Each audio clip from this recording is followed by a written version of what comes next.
I, 28 female, was adopted as a baby by John, 62 male, and Sarah, 60 female, who already had two biological children, Lisa, 30 female, and Mark, 32 male. Growing up, I thought I was lucky. My parents always talked about how they wanted me to feel like I was truly one of their own, how they loved me just as much as they loved Lisa and Mark. And for most of my childhood, I believed them. I thought I was just as much their daughter as Lisa and Mark were. I didn't notice the subtle differences at first. They were always there, but as a kid, you don't pick up on things like that right away. But as I grew older, things became more apparent. When Lisa and Mark wanted something, it was theirs without question. Private school tuition? Paid in full. New cars on their 18th birthdays? Done. College? Fully funded. Meanwhile, I was given a lecture on the importance of hard work, independence, and building character whenever I asked for even a fraction of what my siblings got. Don't get me wrong, I'm proud of the fact that I made my own way. I worked multiple jobs during college and paid my own tuition. I built a career for myself in marketing, and while I didn't have the same financial head start as Lisa and Mark, I never let that hold me back. But it hurt. It hurt that my parents, who swore I was no different to them than their biological kids, treated me like an outsider when it came to their generosity. A few months ago, we had a big family gathering. It was supposed to be a nice, laid-back get-together. My parents, siblings, and some extended family were there. We were all sitting around the dinner table when my parents said they had an important announcement to make. I figured it was something benign, like plans for their retirement or a vacation they were excited about. But what they said next turned my world upside down. They casually announced that they had revised their will and wanted us all to know ahead of time to avoid any surprises later. They explained that after some careful consideration, they had decided to write me out of their will completely. Yes, you read that right. Completely. The reasoning? They said they wanted to ensure that Lisa and Mark, their real blood children, were taken care of, and that it made more sense to keep the family inheritance within the bloodline. According to them, it wasn't personal. It was just practical. They still loved me, they said, but it was more important to them that their biological children receive the bulk of the estate. I was stunned. It wasn't the money itself that bothered me, but the message behind it. I wasn't considered real family. The people who had raised me, the ones who had claimed to love me like their own, were telling me, in front of my siblings and extended family, that I didn't really belong, and they didn't even seem to think it was a big deal. It was like they were telling me I was getting a smaller slice of cake at a birthday party, not informing me that they were officially disowning me from their legacy. I felt sick. The room was quiet, and no one knew what to say. My siblings didn't even meet my eyes. I excused myself from the table, left the gathering, and didn't look back. I went no contact with my parents after that dinner. I couldn't bear the thought of speaking to them after what they had done. It wasn't about the money. It was about how they saw me, how they always saw me, even though they pretended otherwise. I was just the adopted kid, the one they could discard because I wasn't real family. Over the next few weeks, my parents tried to reach out, but I ignored their calls. They sent me messages trying to justify their decision, saying it wasn't about not loving me, but about keeping the family's bloodline strong. I couldn't believe it. The hypocrisy, the sheer cruelty of their words. I stayed silent because I couldn't trust myself to speak without unleashing years of pent-up anger and hurt. And then my Aunt Judy, 58 female, stepped in. Now, Aunt Judy is my adoptive mother's sister. She's always been a bit of a black sheep in the family, but in a good way. She's a self-made millionaire who started her own business from scratch. She never married or had kids, but she's one of the most generous, no-nonsense women I know. She's always been supportive of me, and over the years, we grew really close. She was furious when she found out what my parents had done. Aunt Judy invited me over to her house a few weeks after the family dinner. She sat me down, and after I spilled everything about what had happened, she just shook her head in disbelief. Then she told me something I never expected to hear. She said she was disgusted by my parents' behavior and couldn't believe they would treat me like that. And then, in true Aunt Judy fashion, she told me that she was rewriting her will too. Except this time, she was naming me as the sole heir to her business and her entire estate. I was speechless. Aunt Judy's business is worth millions, and it's incredibly successful. She told me she had been thinking about who to leave it to for a while, and after seeing how my parents had treated me, she knew she couldn't trust anyone else with it. She said she wanted me to take over when the time came, and until then, she would start grooming me to manage the company. I couldn't believe it. After feeling so rejected by my own adoptive parents, this act of generosity and love from Aunt Judy meant the world to me. I agreed, and within a few months, I was learning the ropes of the business, preparing for the day I would officially take over. News of Aunt Judy's decision quickly spread through the family, and my parents found out not long after. They started calling me nonstop, asking to meet and talk things over. I ignored them at first because I wasn't ready to deal with their hypocrisy, but eventually I agreed to meet up. When we sat down, they started by telling me how proud they were of me for taking on Aunt Judy's business and how they knew I would be successful. I could tell they were buttering me up, but I didn't know why, until they dropped the real reason for wanting to meet. They said that since I was now poised to inherit such a successful company, it would only be fair to share the success with Lisa and Mark. They asked me to make my siblings shareholders in Aunt Judy's company so that the business could benefit the whole family. They said it would be a good way to bring us all closer together after the misunderstanding with the will. I couldn't believe what I was hearing. The same people who had announced to my face that I wasn't real family because I wasn't blood, the same people who had stripped me of any inheritance, were now asking me to hand over a piece of a company. Suddenly, I became family again. I laughed. I couldn't help it. I asked them if they had forgotten the family dinner where they made it crystal clear that bloodline was all that mattered. I reminded them of how they wrote me out of their will because I wasn't their real child. And now, they wanted me to share my success because we're family? I told them straight up that Aunt Judy entrusted the business to me because she believed in me, not because of some outdated notion of bloodlines. I said that if they really believed family was about blood, they should let Lisa and Mark figure out their own success, just like I had to. My dad looked furious, and my mom started crying, saying I was being cruel to my siblings and that it wasn't their fault. She said I should forgive and forget, and help them out because family sticks together. But I told her that they had shown me exactly where I stood in this family, and I wasn't about to give up a piece of Aunt Judy's legacy to people who had cast me aside. Since that meeting, my parents have been trying to guilt trip me nonstop. They've sent me messages saying I'm being heartless and selfish, that I'm letting my anger cloud my judgment, and that I'm tearing the family apart. Lisa and Mark have also reached out, not to apologize, but to discuss their potential involvement in the business. It's clear they're hoping to get a slice of the pie, but I'm not budging. Some extended family members have called me, telling me I should just make peace and share the business. But Aunt Judy has been 100% in my corner. She told me I didn't owe anyone anything, and that she's proud of me for standing up for myself. So, Reddit. Am I the a-hole for refusing to make my siblings shareholders in the company Aunt gifted me? OP's parents showed their true colors when they wrote OP out of the will because of some outdated nonsense about blood. Now that OP has something valuable, they suddenly want to act like family matters? Absolutely not. I think OP handled it perfectly by laughing in their faces, because, frankly, it's laughable that they'd even ask. OP's aunt gave OP this opportunity because OP earned her trust and respect. OP should not let them guilt her into giving away something that was entrusted to OP. OP owes them nothing. And now let's hear the community's opinion. Not the a-hole. They've made it clear for years that Lisa and Mark were the favorites, giving them all the financial help while telling you to figure things out on your own. And now they want to reap the benefits of Aunt Judy's success, all because Lisa and Mark are struggling? It's rich, considering they're the ones who had all the advantages. You've worked hard for everything you've achieved, and it's not your responsibility to fix their financial problems. It's honestly laughable that they'd ask for a share of something they had no part in creating. Not the a-hole. Family isn't about blood. It's about love, loyalty, and trust. Your parents made their priorities clear when they wrote you out of their will because you weren't biologically related.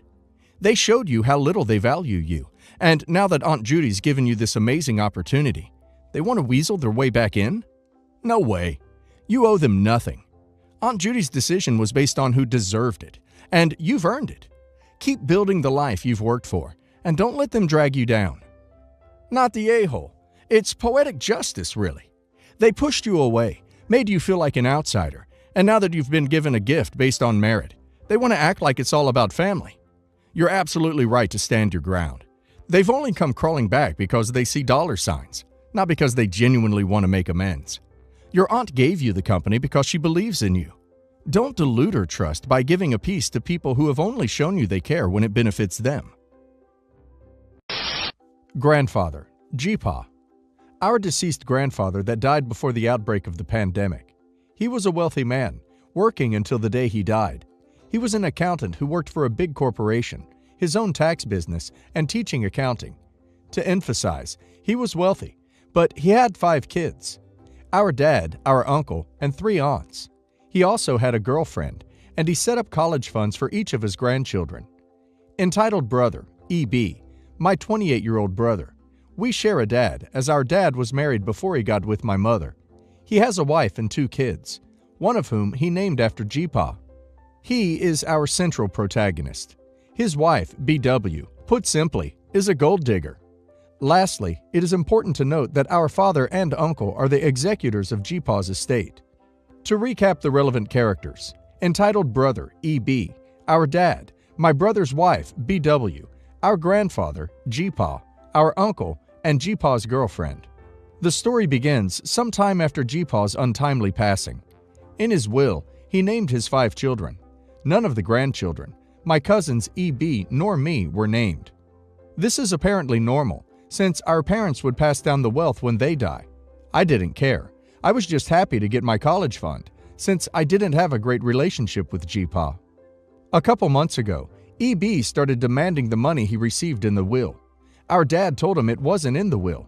EB doesn't believe him, so our dad sends him a copy of the will. That should have been the end of it, but if it was, I wouldn't be posting this. EP thought that, as GPA's favorite, he would be in the will. They had spent so much time with him, and they had even named their daughter after him. After this happened, our dad lost his phone and all his contacts. EB wanted our uncle's number, and when our dad said he lost it, EB accused him of lying. So then he called one of our aunts. She told him he wasn't in the will because none of the grandchildren were, and she gave him our uncle's number. Remember, he has a copy of the will and would have known that he wasn't in the will if he had actually read the ducking will. I guess he remembered he had a college fund at this point. So he called the manager of his college fund account, only to find that it was empty. Actually, it was closed 5 months prior to GPA dying, though it probably had nothing to do with the fact that he used it all up to buy a $1,000 camera for BW, $5,000 engagement ring for BW, and $1,000 in classes for BW to realize her dreams of being YouTube's next big vegan nutritionist influencer. The total he got? $8,500, which was loaned to him, as it wasn't actually being used for EB's education. And it's gone. Then EB called our uncle. Our uncle wasn't dealing with this crap, so he said to call the lawyer that dealt with the will and all that. So that's what EB does. And guess what the lawyer said? That EB still wasn't in the will. So EB accused our dad and uncle of stealing his will money. EB went on to continuously call our uncle, and our dad had to calm him down because he was so pissed off. The two wrote him a letter explaining that EB was not in the will, he got his money, etc., but EB clearly didn't buy it. We think BW was in EB's ear, telling him they were withholding his money or whatever. So he called GPA's girlfriend. She thinks EB and BW were recording her because they were trying to get her to say GP's lawyer, the one that dealt with the will, was shady. She said the lawyer wasn't. They had been working with him for 20 years. Ultimately, she told EB that if he needed money, then EB and BW needed to get jobs instead of trying to get money out of a dead man. Oh, and that GPA was disappointed and angry with EB for wasting his college money and not going to college. This was a few months ago, and nothing hasn't happened. So I'm assuming EB and BW are done. Probably. I've never understood the whole thing about expecting to get money in someone's will. If someone leaves me something, great, but I'm not entitled to anything from anyone. How someone chooses to leave their money or property is their choice. Last year, I made the dumb decision to help family out. My brother needed a reliable vehicle for his family. He convinced me to co-sign and assured me he would make all the payments. Due to his shot credit, the car ended up 100% in my name, but I was assured payments would be made. Due to the car being in my name, I had to insure it for him. That never got paid to me. Every car payment was either late or reversed due to insufficient funds. My credit score dropped over 200 points in the last year because of it. I called every month to remind him. Then the pandemic hit. My fiance and I lost our jobs. We struggled through the first couple of months, and then last month, my brother decided he no longer wants the car because making payments is too hard. I can't let it get repoed and destroy my credit. So now I have to figure out how to make 2 car payments. The best part is, I can't even drive the car. It's a standard. No one ever taught me how to drive standard. So now I have a $15,000 car loan for a 2014 Ford Focus ST I can't drive, and legally, there's nothing I can do about it. Let's not forget the car was 4 payments behind, so I had to deplete my savings to get it caught up this month. Honestly, my brother doesn't even care. He's living his best life now, like he didn't totally screw over his sister. He even tried to convince my fiance and I to give him my fiance's car that's paid off because of the inconvenience of losing the Ford, and that because the Ford is worth so much more than our other car, that we wouldn't even be really losing out on anything, and he still needs a good car for his family. I've told some of my other siblings, and they all feed into this bull. He has 3 kids and a wife who doesn't work. At least the car didn't get repoed. You learned a valuable lesson, etc. The moral of the story is, don't let anyone convince you to co-sign, finance anything for them. Doesn't matter if they're family, they can still screw you over in the end. Oh, dude, sorry. Your brother sounds like a trash heap. I hope you figure it out. Is there no way you can sell it back to the dealer? I don't know how that works, but there's got to be something you can do. Best of luck.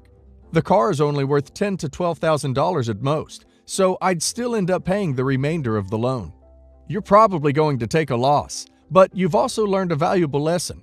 If you get any crap from your family, tell them 1. You did him a big favor, and he broke every promise about it he made to you, making payments and on time. 2. Now he's asking for another big favor and trying to get a paid-for car and dumping an unpaid-for car, which you can't drive, on you, and when you have financial troubles of your own. 3. It's not your responsibility that he's got a wife who doesn't work and 3 kids. And 4. If they think it's such a good idea to help him, let them do it. My mom and I run a little farm with rescue and pet animals, and often need help with repairs, etc. We found a handyman who is multi-talented and cheap, a lifesaver really, as we're chronically broke. So we're really worried about alienating him over the following matter. He offered to help have a friend look at our lame horse, as she's a farrier in training and might offer ideas. It turns out she knew nothing about horses and came to learn rather than help, and having the memory of a pebble, she needs the horse's condition explained to her over and over while she can't help and won't involve people she knows who can. She has become invasive and patronizing, telling me what that horse needs when I told her 100 times this is either not a need, not a priority, or not possible, downright dangerous due to its condition, and the vet agrees with me. Every time she makes this a debate. She has been inviting herself to muck the stables for free, which I told her politely was not necessary. She runs back and forth hand-feeding the lame horse and carrying water to it, as if I'm not feeding this horse, specifically while the others are taken care of. She also bought that mare 2 blankets, which can't have cost less than $70 each. I told her this is not necessary, but she acted like I was just being irresponsible for not wrapping that horse in the blanket it already had during mild weather. Hell, I don't have a warm coat because I'm spending 537% of my 3-digit income on my animals. I have to double my Ritalin intake and send my blood pressure sky high just to function when she's here. I need 1 to 2 days of rest after each time, which in turn triples my backlog of chores. So she's not even really helping. We made a coffee corner in the barn, so everything they need is within reach rather than having to walk all the way back to the house all the time. But not only won't she make her own coffee, but impatiently waits for me to interrupt my chores to make her one. She also insists that I do fetch water from the house because our well water isn't good enough for her. It's safe. When I'm otherwise occupied, she asks my mother with her bad knee to fetch that water for her. After they had a fight, our handyman told us she thinks our animals are not in good hands. I told him I appreciate her good intentions, but she is wrong and overstepping. He agreed, but they made up and he started bringing her again. Awkward. That day, we sat down to discuss the horse, as they had offered to take it off my hands. I told them the horse was not for sale or adoption, and while I was talking, she was nosing through our medications on the table.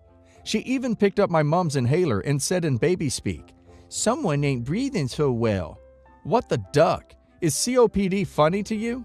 Then he actually tells me that they already leased a pasture and got a companion pony and are ready to take my mare. Says she would remain mine, of course, and they're just doing me a favor. See, I do have some legal literacy, and I would 100% lose that horse. He then said, well, plus she needs a horse for her training. Oh, I see now. And while I'm typing this around midnight, she is bombarding me with messages, educating me about how this horse needs to be rehomed because of hierarchy stress.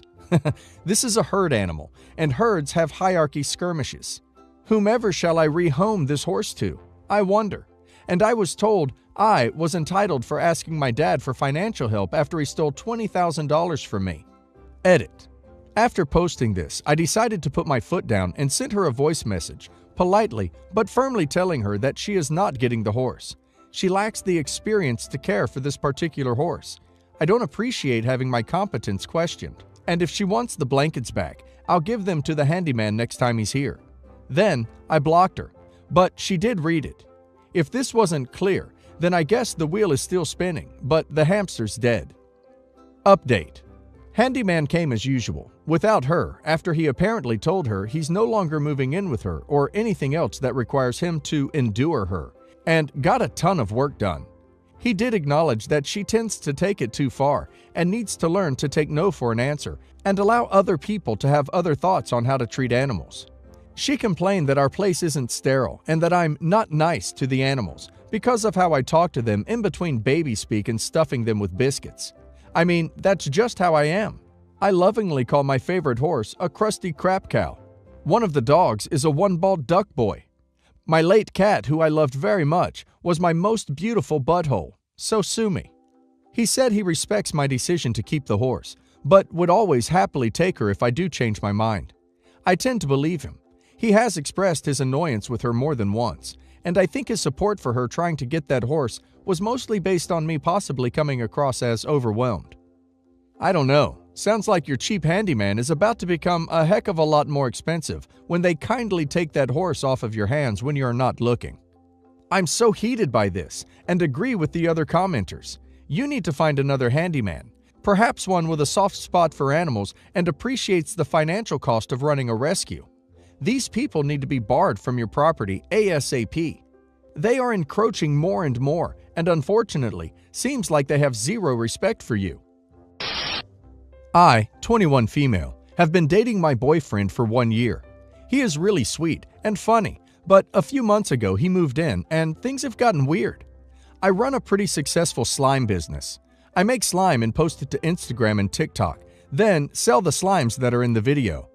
I have one employee, which is my best friend, and we definitely can live comfortably. Though we do work a lot, 50 to 60 hours a week. I run this business in my house. I have a 3-bedroom house, 1 actual bedroom, then I have a slime making room and a recording room, and we package everything in my garage. My best friend is over every day as we make and pack slimes, etc. When my boyfriend moved in, he found out how much we were making and asked if he could join. I politely told him we didn't need another person right now and that I couldn't afford to hire a whole new person. I think he was a little upset, but moved on. My boyfriend started complaining to me that he never gets alone time because my best friend is always over. But I told him that I had warned him about this beforehand. He kept making small remarks about the business in the house, like, I wish I could park in the garage, or is it really a business if it's just in our house, etc. He also keeps making remarks like, well, if I ran the business, I'd do blank. It was quite annoying considering I obviously know what I'm doing. He also made comments like, if you and your best friend end up not working out, I can work for you. We have been best friends for over 10 years. Or, what would happen if you guys got into a fight? Would she still work for you? And etc. But now, weird stuff is happening, and I'm worried my boyfriend is the cause of it. My business is 100% legal. I have all the permits. My best friend is an actual employee, and I have a cousin who helps me with all of the taxes. My boyfriend has no clue about that because why would I need to talk about that? He made a small comment to me before he left to work saying, "It must be nice getting all that untaxed money," and left. I didn't correct him because I just assumed it was jealousy. He's upset I make more than him while he is full-time, while I get to play with slime all day. Well, after that comment, a few weeks later, I got a random audit. I obviously passed, but I started growing suspicion. Now, for the past 2 weeks, all of our slime activators have been different and not working well at all. I've gotten a couple of bad reviews on it, and I assumed it was the company who somehow messed it up. I bought some new ones, and they worked perfectly.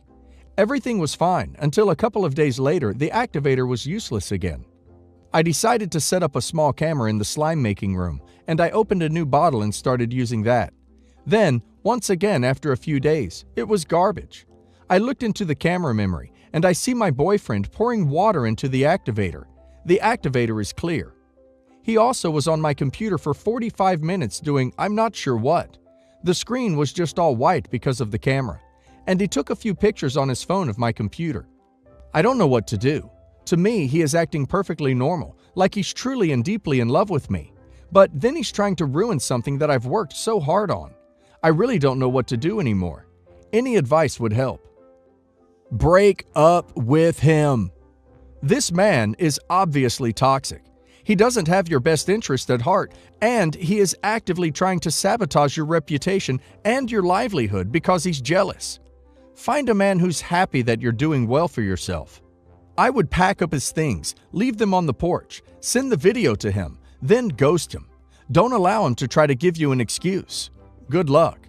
I would also send a pic to those who have posted a negative review explaining you discovered the problem. Your ex.